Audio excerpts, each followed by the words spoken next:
Eu diria que esse ano vai ser um ano dominado pelo julgamento do Bolsonaro. Em termos de atenção e de assunto, entendeu? Assim como 2018 foi um ano dominado pela questão do Lula.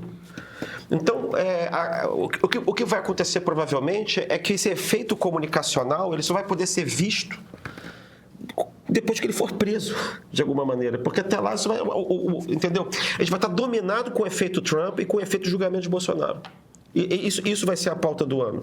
Agora, se o governo conseguir alinhar a comunicação, se o governo conseguir criar políticas distributivas para esses setores que estão resistentes ao eleitorado, e isso, apesar disso não ficar visível do ponto de vista da comunicação, que vai ficar poluída com esse julgamento de Bolsonaro e com Trump, e isso fizer efeito para o ano que vem, entendeu? Depois desse livro do Bolsonaro, e eu não sei o que vai acontecer com a direita, se ela vai conseguir se resolver, porque a direita está encalacrada também com esse negócio de Bolsonaro e de Trump, né? Se isso pode fazer efeito no começo do ano que vem, isso que eu estou querendo dizer. Basta a gente lembrar como é que foi o negócio do Bolsonaro. A popularidade de Bolsonaro subia e descia também. Subiu muito com o auxílio emergencial, despencou quando acabou o auxílio emergencial, estava no chão no começo de 2022 e depois foi melhorando conforme aquelas trapaças foram feitas todas, naquela emenda à Constituição, para você poder gastar. Então, ele foi meio... Tanto que a gente comentou na época, Pedro, você deve lembrar que você tem uma memória de elefante. Mais uma semana ou duas, talvez o Bolsonaro tivesse ganho a eleição. Não, eu te afirmo... Você lembra que estava melhorando? Não, eu te afirmo que o Bolsonaro era para ter ganho aquela reeleição e eu te digo o que fez o Bolsonaro perder a eleição para o Lula. Vai dizer que foi a Zambelli. Foi a Zambelli e o Roberto Jefferson. Não, foi mesmo.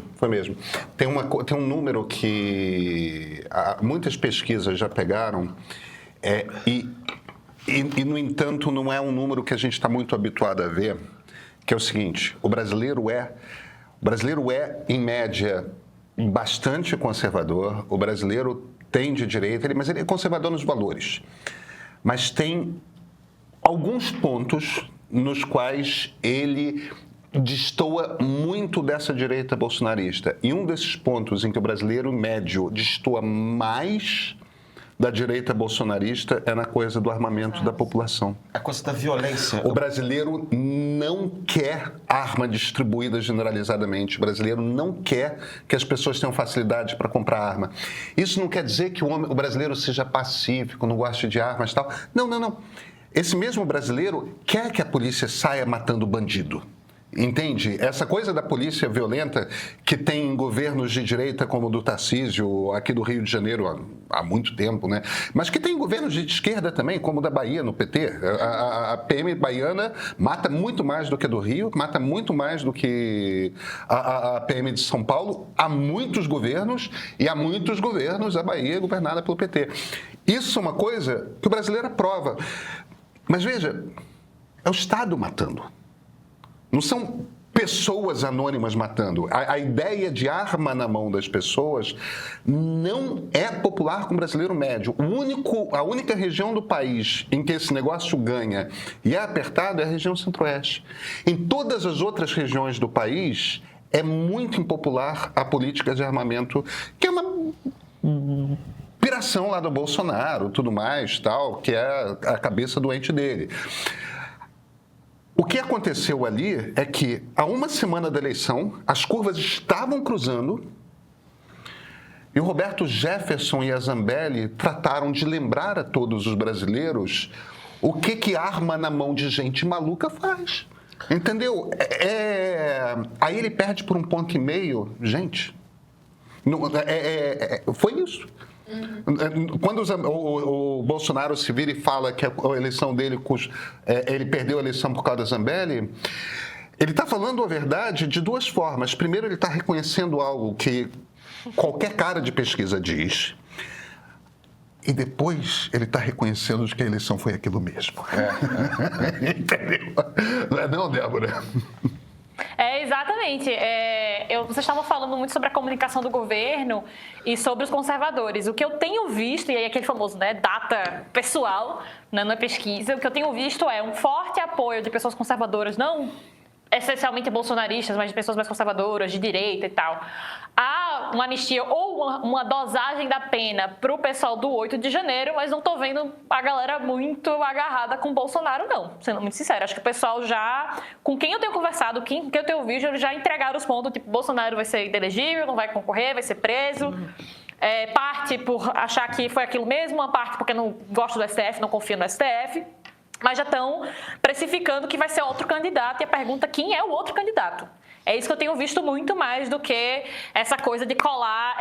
Eu suspeito que essa tentativa do Bolsonaro de colar a anistia dele e dos demais envolvidos na tentativa de golpe com o pessoal da anistia do 8 de janeiro não vai muito longe, não. Vai ficar ali muito restrita no core do bolsonarismo. Mas isso aqui é só impressão da minha convivência com pessoas mais conservadoras e mais de direita. Pois é, o Marco Antônio está fazendo a seguinte provocação para mim. É porque o brasileiro urbano não tem dinheiro para comprar arma, Pedro. Por isso ele não se preocupa com essa pauta.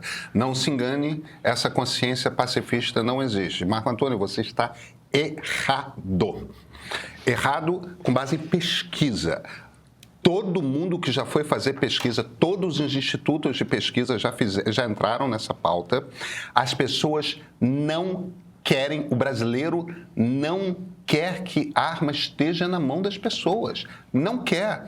E isso não tem nada a ver com pacifismo. Meu Deus do céu, acabei de me virar e falar que o brasileiro gosta de polícia que mata. Isto não é o perfil de um povo pacifista. Ele só acha que não vai dar certo a ideia de gente comum com arma por aí. Porque vai ter mais violência, entendeu? Vai ter mais situações de risco. Aí você pode querer brigar com os números, tudo mais, não tem problema, é um direito seu. Mas eu acho, cara, aí eu acho outra coisa. A gente... Isso é um problema que o ser humano, bicho gente, sempre teve. E com a internet, com as redes sociais e o algoritmo, ficou mais agudo, que é o seguinte: como a gente só fica ouvindo gente que pensa parecido com a gente e só é exposto ao argumento dos outros, na forma de o argumento exagerado dos outros, a caricatura do argumento dos outros, a gente só fica vendo o radical do outro lado e gente que pensa igual a gente. E aí cria essa coisa de, eu tenho uma noção perfeita de o que o brasileiro médio pensa. Eu não tenho uma percepção perfeita do que o brasileiro médio pensa, o Christian não tem, a Débora não tem, a Luísa não tem, você não tem, nenhum de nós tem uma noção perfeita do que o brasileiro médio pensa. Por quê? Porque somos 215 milhões de pessoas, a gente pra cacete, de muitas classes sociais, de muitas regiões, é um país grande pra cacete, as pessoas moram muito longe umas das outras, demora pra cacete, é mais rápido chegar daqui do Rio de Janeiro, Buenos Aires, do que chegar em Manaus. Entendeu? Do que chegar em Belém. E a vida que as pessoas têm em Manaus é muito diferente da vida que as pessoas têm aqui no Rio de Janeiro, que é muito diferente da vida que as pessoas têm em Cuiabá, que é muito diferente da vida que as pessoas têm no Recife. Entendeu? É diferente, nós somos diferentes, nós não temos uma noção. Eu vou te contar uma história, que é um troço que super me impressiona, mas ao mesmo tempo faz todo sentido. Eu fui dar uma palestra no ano da eleição no Mato Grosso do Sul.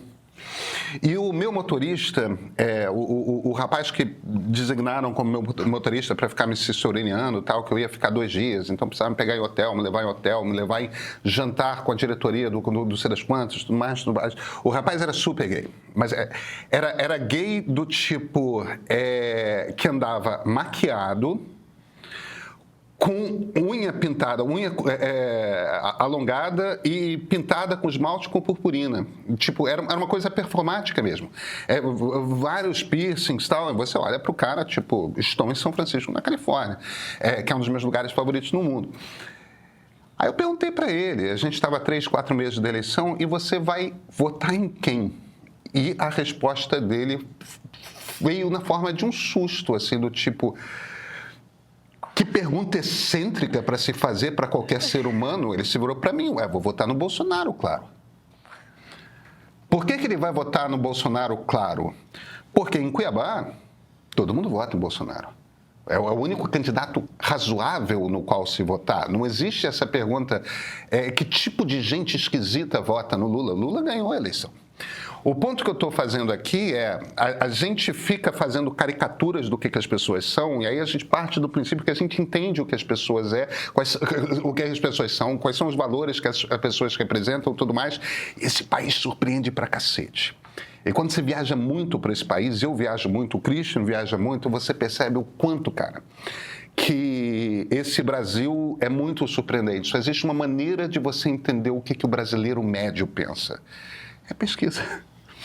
Porque aí tá ali, pergunta para um monte de gente, faz quebra em grupos demográficos, porque você entende como é que é o perfil médio do país e cada grupo demográfico, quantos que as pessoas são representadas. Você tem toda uma tecnologia, tem toda uma técnica que você emprega para fazer esse tipo de pesquisa, e a gente não gasta tanto dinheiro fazendo pesquisa à toa. É porque as pesquisas trazem respostas. É engraçado, né, Débora? Porque as pessoas têm realmente uma dificuldade de entender que a gente não é capaz de entender como é que as pessoas pensam em média e como que pesquisas funcionam. E vem muito da discussão eterna que liberais têm sobre educação. Claro que existe essa questão no mundo todo, mas se você tem dificuldade de entender tamanho de amostra, de estratificação, de aleatorização, né? Ou seja, não pode pegar ali, vamos lá no shopping do Iguatemi, aqui em São Paulo, que para quem não sabe é um shopping caríssimo, não tem nada para comprar lá, e começar a perguntar às pessoas lá em que elas vão votar, a gente não vai ter uma resposta que seja representativa do que é o brasileiro médio, porque está muito concentrada. Então, todos esses fatores dificultam. Além disso, a gente tem os nossos vieses. Então, tentar conversar com pessoas mais diferentes, né? Não só virtualmente, mas na vida real. Se você vive num bairro, trabalha naquele bairro e não tem muito contato com pessoas de outros lugares e de outras faixas de renda, outras faixas etárias, com outros costumes, fica difícil de montar uma imagem minimamente próxima do que é o brasileiro de verdade. Eu tive o privilégio de ter pais que são do interior, então a cidade do que meu pai cresceu tem 10 mil habitantes, metade é zona rural, a maior parte das pessoas ali recebe Bolsa Família, tem um pequeno comérciozinho. E, embora eu seja recifense, ter esse contato me fez entender política eleitoral municipal, Brasil raiz, assim, de um jeito que eu não teria visto se eu ficasse só em Recife. Isso para dar uma ilustração mais clara. Então, pesquisa é fundamental, porque, embora as pessoas não confiem muito, é o melhor que a gente tem para entender, né, não só o brasileiro médio, mas esses diferentes segmentos que a gente vem discutindo hoje e sim, sempre, né?